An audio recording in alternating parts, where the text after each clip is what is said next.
Hi, welcome back to ರುಚಿ cooking recipes. ಇವತ್ತಿಂದು interesting recipe ಸೀಮೆ ಬದನೆಕಾಯಿ ಬಜ್ಜಿ. ಇದು ಸೀಮೆ ಬದನೆಕಾಯಿ ಬಜ್ಜಿಗೆ ನಾನು ಒಂದು ಸೀಮೆ ಬದನೆಕಾಯಿಯನ್ನು ತೆಗೆದುಕೊಂಡು ಅದರ ಸಿಪ್ಪೆನೆಲ್ಲ ಹೆರೆದು ನಂತರ ಚಿಪ್ಸ್ ಮಣಿಯಿಂದ ತೆಳುವಾದ ಸ್ಲೈಸ್ಗಳನ್ನ ಮಾಡಿಟ್ಕೊಂಡಿದ್ದೀನಿ. ಇವತ್ತು ಈ ಬಜ್ಜಿ ಮಾಡುವ ರೆಸಿಪಿಯನ್ನು ನೋಡೋಣ ಬನ್ನಿ. ಮೊದಲಿಗೆ ಒಂದು ಬೌಲ್ ತಗೊಳ್ಳಿ. ಆ ಬೌಲ್ಗೆ ಒಂದು ಬಟ್ಲು ಕಡಲೆ ಹಿಟ್ಟನ್ನು ಹಾಕ್ಕೊಳ್ಳಿ.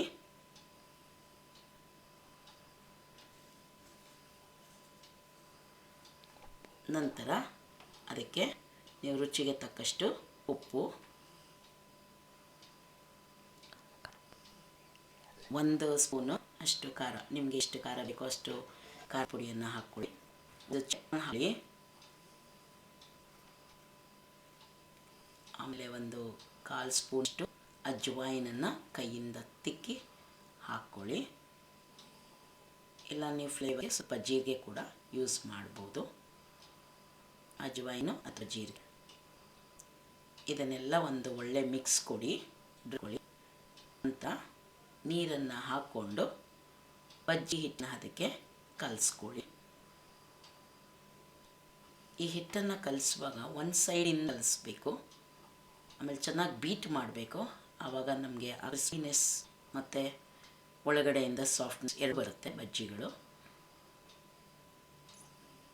ಚೆನ್ನಾಗಿ ಒಂದು ಸೈಡು ಕಲಿಸ್ತಾ ಹೋಗಿ. ಕಲಸಿ ಎಲ್ಲ ರೆಡಿ ಆದಮೇಲೆ ಒಂದು ಸ್ವಲ್ಪ ಕಾದಿರೋ ಎಣ್ಣೆ ಕೂಡ ಹಾಕಿದ್ರೆ ತುಂಬ ರುಚಿಯಾಗಿರುತ್ತೆ. ಸೊ ನೀವೆಷ್ಟು ಚೆನ್ನಾಗಿ ಕಲಿಸ್ತೀರಾ ಅಷ್ಟಾಗಿ ಬಜ್ಜಿ ಟೆಕ್ಸ್ಚರ್ ನಿಮಗೆ ಬರುತ್ತೆ. ಈ ಹಿಟ್ಟಿಗೆ ಸ್ವಲ್ಪ ಎಣ್ಣೆಯನ್ನು ಕಾಯಿಸ್ಕೊಳ್ತಾ ಇರುವಾಗಲೇ ಸ್ವಲ್ಪ ಕಾದಿರೋ ಎಣ್ಣೆ ಕೂಡ ಹಾಕ್ಕೊಂಡು ಚೆನ್ನಾಗಿ ಒಳ್ಳೆ ಮಿಕ್ಸ್ನ ಮಾಡ್ತಾಯಿದ್ದೀವಿ. ಸೊ ನೀವೆಷ್ಟು ಚೆನ್ನಾಗಿ ಮಿಕ್ಸನ್ನು ಮಾಡ್ಕೊಳ್ತೀರಿ ಅಷ್ಟು ಚೆನ್ನಾಗಿ ಬಜ್ಜಿಗಳು ಕ್ರಿಸ್ಪಿಯಾಗಿ. ಈಗ ಕಲಸಿದಂಥ ಬಜ್ಜಿ ಹಿಟ್ಟಿಗೆ ಸ್ಲೈಸ್ ಮಾಡ್ಕೊಂಡಿಟ್ಕೊಂಡಂಥ ಸೀಮೆ ಬದನೆಕಾಯಿ ಸ್ಲೈಸ್ಗಳನ್ನು ಅದರೊಳಗಡೆ ಹಾಕ್ಕೊಂಡು ಅದ್ಕೊಂಡು ಕಾದಿರುವ ಎಣ್ಣೆ ಬಾಣಲೆಯೊಳಗೆ ಒಂದೊಂದಾಗೆ ಬಿಡ್ತಾ ಹೋಗೋಣ.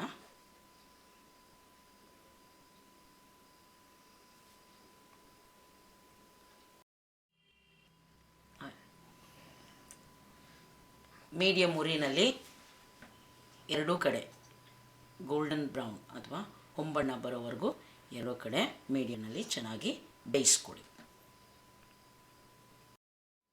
ಈಗ ಬಿಸಿನ ಬಾಣಲೆಯಲ್ಲಿ ಚೆನ್ನಾಗಿ ಬೇಯಿಸ್ಕೊಂಡು ಡಿಶ್ ಔಟ್ ಮಾಡಿದ್ದೀನಿ. ಇದರ ಜೊತೆ 1 ಕಪ್ ಟೀ ಇದ್ದರೆ ತುಂಬ ಚೆನ್ನಾಗಿರುತ್ತೆ. ಸೊ ಈ ರೆಸಿಪಿ ಇಷ್ಟ ಆದಲ್ಲಿ ಈ ರೆಸಿಪಿ ಫ್ರೆಂಡ್ಸ್ ಫ್ಯಾಮಿಲಿ ಜೊತೆ ಶೇರ್ ಮಾಡಿ. Enjoy this recipe. Thanks for watching.